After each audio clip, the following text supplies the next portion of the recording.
චිත්‍රපටයේ සත්‍යෙත් ඉන්නවා. ඉතින් මම හිතනවා මේ දරුවෝ කොහොමද හරි ආසයි සත්‍යෙත් එක්ක කතා කරන ඒ වගේ චිත්‍රපට නරඹන්න. මම මේක අපිටත් අලුත් අත්දැකීමක් වෙයි. ඉතින් තව නිර්මාණය වෙන ප්‍රථම සෙමි ඇනිමේටඩ් ෆිල්ම් එක. ශ්‍රී ලාංකීය සිනමාවට වෙනස් විදිහක් අත්දැකීමක් එක්ක එන්නේ. අනිවාර්යයෙන්ම මම හිතනවා මේක අලුත්ම අත්දැකීමක් සහ මේක හැමෝම ගොඩක් ආදරෙන් විශේෂයෙන්ම පොඩි දරුවෝ සහ බාල කියන්නේ බාල කට්ටිය විතරක් නෙමෙයි තරුණ මහලු මේ හැමෝටම එකට ඉඳලා නරඹන්න පුළුවන් තාම විශේෂී ආදරණීය චිත්‍රපටයක් වේ.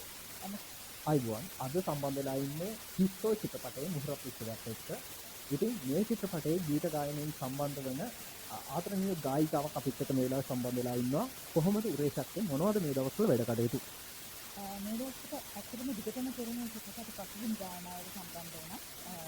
ඉතින් මම හිතනවා මේ අලුත්ම ගීත ගායනා කරපු චිත්‍රපටයක්.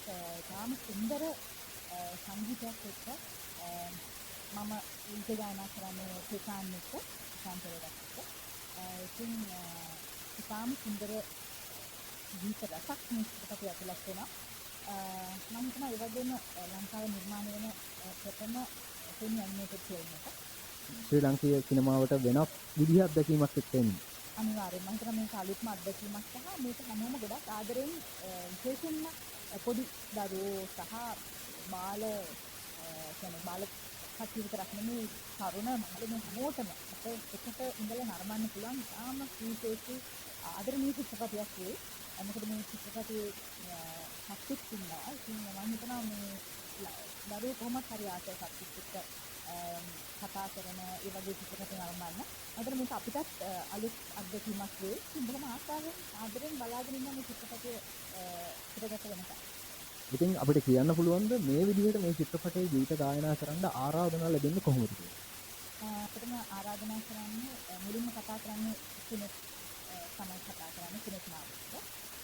ඒ වගේම අරුණයිලා. ඉතින් මේ දෙන්නගේම ආරාධනාව එක්ක තමයි මම මේ චිත්‍රපටයට ගීත ගායනා කරන්නේ. ඉතින් මම හිතනවා තාම සුන්දර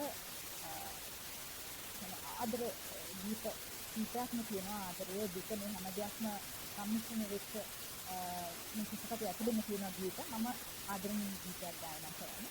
ඉතින් හැමෝම ආදරෙන් වැළඳගන්න කියලා විශ්වාස කරනවා. ඉතින් මට ඒ ආරාධනාවට ගොඩක් ස්තුතියි. මොකද මම හරි ආසයි මේ ගීතයට බොහොම ආසයි. චිත්‍රපටේ දකින්න ගොඩක් ආසාවෙන් බලන්න. මොකද මම එක්සයිටඩ් මේ වගේ චිත්‍රපටයක් මමත් තාම දැකලා නැති නිසා. මේ චිත්‍රපටය රූගත කරලා තිරගත වෙනතුරු බලන් ඉන්න කියලා ආදරණීය ප්‍රේක්ෂකයන්ට අපි ආරාධනා කරනවා. ඒ වගේම බොහොම ස්තුතියක් අපිට සම්බන්ධ වුණාට.